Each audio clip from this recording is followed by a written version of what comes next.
Aláròyé máa wí o. Pẹ̀lú iṣẹ́ tí Adeleke ti ṣe lọ́ṣun, ẹgbẹ́ òṣèlú kan ò ní lè jáde dupò gómìnà lọ́dún 2026 Ìgbàláyé. Akọ̀wé ìjọba ìpínlẹ̀ Ọ̀ṣun Alhaji Teslim Ìgbàláyé ti sọ pé gbogbo nǹkan tó yẹ kí ìjọba gómìnà Adémọ́lá Adeleke ṣe láàrin ọdún mẹ́rin ló ti ṣe láàrin ọdún méjì péré nítorí pé ìjọba tó ní àfojúsùn tó dára fáwọn aráàlú ni. Lásìkò tó ń ṣàlàyé àlàkalẹ̀ onírúurú ètò láti fi sàmì ọdún méjì tí Adeleke di gómìnà ní Ìgbàláyé ṣàlàyé pé nígbà tí gbogbo àgbáyé bá rí onírúurú àṣeyọrí tíjọba yóò kéde rẹ̀ lásìkò ayẹyẹ yìí, kò ní sí ẹgbẹ́ òṣèlú alátakò tí yóò lè jáde láti dupò gómìnà Ọ̀ṣun lọ́dún 2026. Ìgbàláyé ṣàlàyé pé odidi ọjọ́ mẹ́rìndínlógún ni onírúurú ayẹyẹ yóò fi wáyé káàkiri ìpínlẹ̀ Ọ̀ṣun.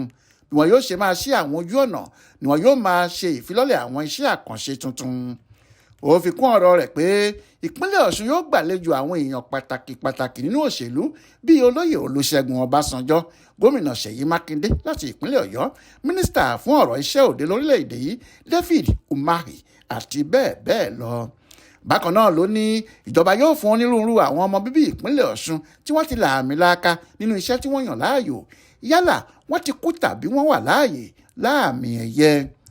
Ìgbàláyé sọ síwájú sí i pé lára àwọn ètò tí wọ́n tún ti là kalẹ̀ ní ìrìn afáralókun, eré bọ́ọ̀lù aláwàdà, ìdúpẹ́ ní ṣọ́ọ̀ṣì àti mọ́ṣáláṣí, ṣíṣí ojú ọ̀nà alábala méjì tó lọ láti Old Garage sí Òkèfíà nílùú Òṣogbo.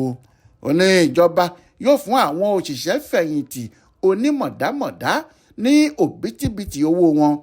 Bẹ́ẹ̀ ni wọn yóò fi orúkọ ẹgbẹ̀lẹ́gbẹ̀ àwọn àkàndá sílẹ̀ lọ́fẹ̀ẹ́ fún ètò ìlera adójútòfò. Láàárọ̀ ọjọ́ 17 oṣù kọkànlá tí Adeleke gorí àlééfà gan, Ìgbàláyé sọ pé gómìnà yóò bá gbogbo ọmọ ìpínlẹ̀ Ọ̀ṣun sọ̀rọ̀ lórí rédíò àti tẹlifíṣàn.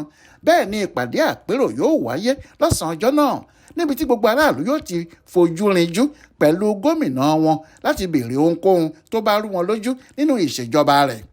Ìgbàláyé ṣèlérí pé bí ètò òṣèlú ṣe ń fojoojúmọ́ gbóná sí i nípínlẹ̀ Ọ̀ṣun báyìí kò lè dá àwọn iṣẹ́ rere tíjọba àwọn ti pinnu láti ṣe fáwọn aráàlú dúró rárá. Florence Babasola ló ṣàkójọpọ̀ ìròyìn ọ̀hún fún Aláròyé online television.